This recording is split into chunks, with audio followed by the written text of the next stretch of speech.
Olá pessoal, sejam bem-vindos de volta a mais um Pandora News, o seu plantão diário de notícias. E hoje vamos abordar um caso que chocou o Brasil nos últimos dias, que é a história de Thiago Ricardo Felber, um homem de 40 anos que confessou ter jogado seu próprio filho, Theo, de apenas 5 anos, de uma ponte no Rio Grande do Sul. Este, pessoal, não é apenas um crime, mas é uma tragédia que foi motivada principalmente por vingança contra a ex-mulher do Thiago. Então, durante este vídeo, nós vamos reconstruir os fatos com base em informações confirmadas até o momento e também trazer reflexões sobre o que esse caso representa aqui nos dias atuais. Mas antes eu quero saber se você precisa aprender a falar inglês. Se sim, eu tenho uma dica para te dar, que é o método BUA do professor Jonas Bressan. Este é o melhor curso de inglês na internet e por isso hoje ele é o mais vendido. O curso tem área de membros, grupo de alunos no WhatsApp, plantão de dúvidas. Então todas as suas dúvidas serão tiradas em tempo real e as aulas são focadas na sua aprendizagem. Eu vou deixar o link aqui embaixo no box de informações, também no primeiro comentário fixado. Acesse lá e dá uma olhada nos relatos dos alunos do professor Jonas Bressan. Também não se esqueçam de curtir, de se inscrever no canal, deixar um 6 comentários, é super importante para o engajamento do vídeo. Então fiquem comigo até o final do vídeo e bora para o caso de hoje. Bom, essa história começa com Thiago Ricardo Felber, de 40 anos, que é um vendedor ambulante de produtos em São Gabriel, que fica na fronteira oeste do Rio Grande do Sul. Ele vivia ali há cerca de 4 anos. O Thiago era um homem comum até então e era bem conhecido na região exatamente porque ele circulava bastante pelas ruas de São Gabriel para vender os produtos. Ele vendia ali alimentos, produtos coloniais. Ele então acabou se separando da sua ex-companheira chamada Abigail Luiza Ferreira, e isso aconteceu no final de 2024, após um relacionamento descrito como conturbado. E desde então o filho do casal, o Theo, que tinha apenas 5 anos, morava com a mãe em Nova Hartz, na região metropolitana de Porto Alegre. Mas ele sempre passava alguns dias com o pai, mas eles não tinham ali uma guarda formalizada. De acordo com o depoimento da Abigail, o Thiago era um homem ciumento e muito possessivo, ele era instável e se exaltava com frequência. Mas ela também fala que ele nunca havia agredido fisicamente. Mas por causa dos seus descontroles comportamentais, a Abigail, em novembro de 2024, decidiu colocar um ponto final no relacionamento deles. Mas acontece que o Thiago não aceitava o fim desse relacionamento. Bom, sobre os dois, eles tiveram algumas outras situações que fizeram o casamento não dar certo. O casal havia se mudado para São Gabriel em 2020 para ficar próximo da irmã do Thiago, mas segundo o depoimento da Abigail, a mudança de cidade resultou no afastamento dela da sua própria família. Então ela passou a se sentir muito isolada naquela cidade. Fora que ela começou a perceber os comportamentos problemáticos do Thiago. E também, na mesma época, eles passaram a ter problemas financeiros e eles haviam se mudado para São Gabriel exatamente para conseguir trabalhar na cidade. Mas parece que isso acabou não dando muito certo e isso também teria impactado o relacionamento deles. Teve também um caso de violência que foi registrado contra o Thiago pela Abigail quando eles discutiram ali após o fim do relacionamento deles e ele quebrou os itens que eles tinham dentro de casa. Por causa disso, a Abigail registrou um boletim de ocorrência online contra o Thiago, mas ela acabou optando por não dar continuidade no processo.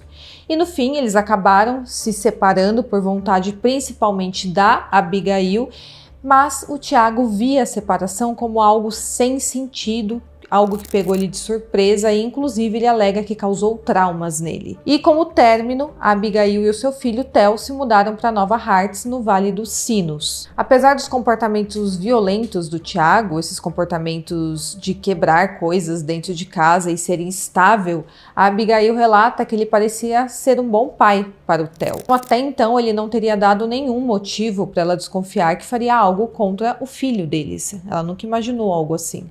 E no dia a dia, o Thiago era basicamente um homem comum que trabalhava, alguém que circulava pela cidade vendendo seus produtos, bastante conhecido ali na região, mas por trás dessa fachada de um homem comum havia esse histórico de instabilidade emocional, que culminou em um crime terrível, vitimando a pessoa mais indefesa de toda essa história, que é o Theo.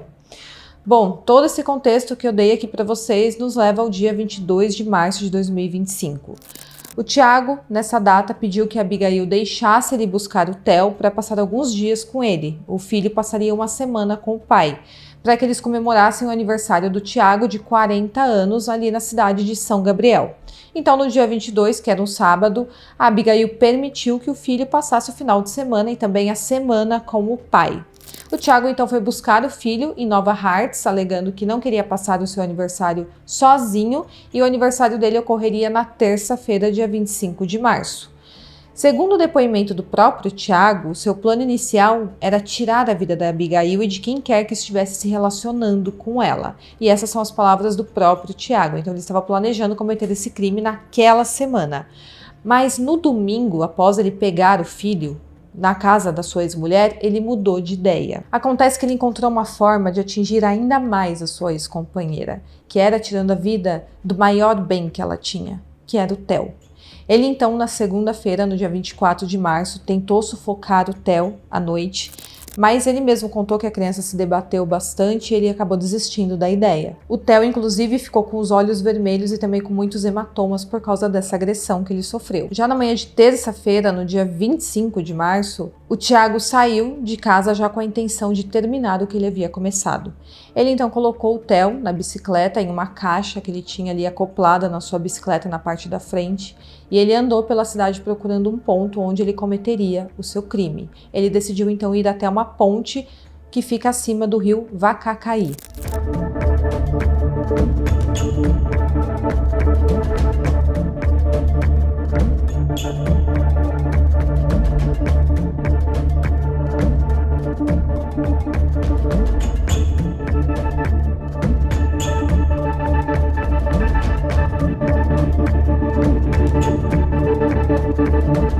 Aquele dia, conforme eu falei para vocês, era aniversário do Tiago e ele escolheu essa data para tirar a vida do seu próprio filho, o que torna esse caso ainda mais cruel e macabro.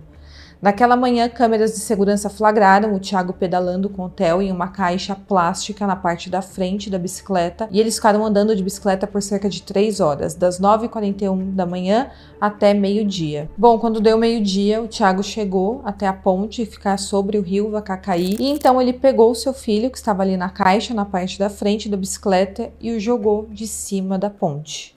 A intenção, segundo o Tiago, era que o menino morresse afogado, mas por conta da estiagem, por conta da seca, o nível do rio estava bem baixo. Então o Theo acabou caindo sobre as pedras que tinha ali. Conforme o delegado responsável por este caso, ainda não há informações se a criança estava viva no momento da queda. Mas de acordo com as imagens das câmeras de segurança, parece que sim, que o menino estava vivo, porque aparece ele sentado na bicicleta e não parece que ele estava desacordado. O próprio Tiago também fala que o filho estava vivo no momento em que ele foi jogado, mas isso ainda está sendo analisado pela necropsia. E também está sendo analisado se ele morreu em virtude da queda ou de afogamento. Então ainda não temos essa informação. Após o crime, o Tiago almoçou em um restaurante e enviou um áudio à sua ex-mulher dizendo que havia feito uma loucurinha e que havia jogado o filho deles da ponte. Eu vou incluir o áudio para vocês e vocês podem ouvir como ele faz um sarcasmo com a morte do seu próprio filho. Viu, guria? Seja forte, fiz uma loucurinha agora, tá? Aguenta o coração agora pro resto da vida. Eu tirei o Theo lá abaixo da ponte lá agora. Depois disso, ele se entregou para a polícia e, quanto à motivação, ele confessou à polícia que agiu por vingança contra Abigail, por não aceitar o fim do relacionamento deles. E ele falou que também não aceitava a possibilidade de ela se relacionar com outros parceiros. Mas o que impressiona nesse caso é a frieza desse homem. Ele passou dias com a sua vítima antes de cometer o crime, que era o seu próprio filho, um menino de 5 anos, que provavelmente confiava no pai. E o Tiago pedalou por 3 horas com o filho. Ele cometeu o crime e depois, literalmente, ele teve estômago para almoçar após tirar a vida do seu próprio filho. Então, o desejo de vingança que o Tiago tinha pela Abigail apagou desse homem qualquer traço de humanidade, se é que um dia ele teve. Antes de se entregar para a polícia, ele também confessou o crime por telefone para sua própria irmã, que havia ligado para ele para desejar feliz aniversário. E o cunhado também ouviu essa confissão e ele procurou imediatamente a polícia. Em seguida, o Tiago também se apresentou voluntariamente à Brigada Militar. E hoje ele está preso no Presídio Estadual de São Gabriel. Em depoimento, quando ele foi questionado se ele tinha algum arrependimento por ter cometido esse crime terrível contra o seu próprio filho, que era uma criança, o Tiago disse que não. Ele disse que a mãe da criança tinha que pagar um pouquinho antes de ele se arrepender. Então, durante seu depoimento, ele não demonstrou nenhum arrependimento pelo seu crime, nenhum remorso, o que mostra o quanto ele é cruel e também covarde em tirar a vida de uma criança, a pessoa mais indefesa de todo esse caso. Hoje, a defesa do Tiago alega que ele sofreu agressão de policiais e de agentes penitenciários após ser preso e que seu depoimento foi colhido sem a presença de um advogado. Então, por isso, a defesa está pedindo a anulação da prisão do Tiago, porque, segundo a defesa, não estaria sendo cumprido os direitos constitucionais dele. E eu vou ler aqui a nota da defesa para vocês, abre aspas. Hoje, às 4h20 da tarde, ocorreu a audiência de custódia do Tiago e nela ele relatou que foi espancado, foi agredido, tanto pelos policiais como no presídio pelos agentes penitenciários. Dessa forma foi decretada a prisão preventiva pela excelentíssima senhora juíza, mas ontem, quando foi colhido o depoimento dele, não tinha a presença de um advogado. Ele não foi informado que poderia contar com um advogado e outra coisa que nós temos que ressaltar, ele está sendo execrado, condenado, punido no inquérito. Nós não tivemos ainda o devido processo legal. Faltam laudos para aportar ao inquérito de necropsia e outros. Então, dessa forma, ele está injustamente preso. Fecha aspas. Então, a defesa está alegando que a prisão dele é inconstitucional. Agora, quanto ao pequeno Theo, ele foi sepultado em Nova Hartz com homenagens da escola onde ele estudava e também na presença de amigos e familiares.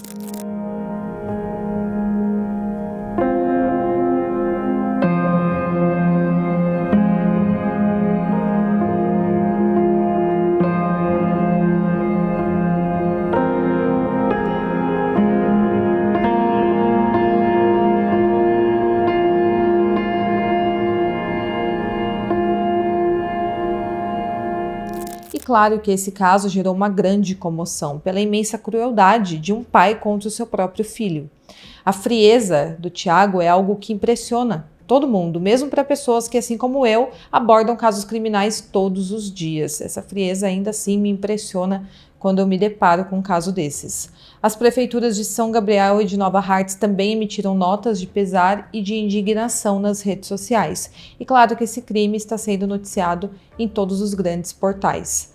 E a justiça agora tenta equilibrar a punição também com o devido processo legal, enquanto a defesa faz o seu papel de sempre tentar colocar dúvidas e erros na investigação para tentar favorecer o seu cliente. Isso que eu estou fazendo aqui não é uma crítica, é apenas uma constatação quando a defesa está diante de um cliente que confessou o próprio crime antes de consultar o advogado. Por enquanto, não há diagnóstico oficial do Tiago de transtorno mental, mas esse comportamento dele, o planejamento, a frieza, a falta de remorso, sugere que possivelmente tem algo de muito errado com esse homem. Ou talvez seja apenas a mais pura materialização da maldade. Bom, a possessividade do Tiago, o ciúme, a incapacidade de aceitar o fim de um relacionamento são traços que nós vemos se repetir em muitos casos de violência contra mulheres, mas aqui acabou se voltando contra o próprio filho do casal. Bom, pessoal, este é o caso de hoje. Deixa aqui nos comentários se você estava sabendo desse caso. Se tiver alguma atualização, eu trago aqui para vocês. Espero muito que vocês tenham gostado e até o próximo vídeo.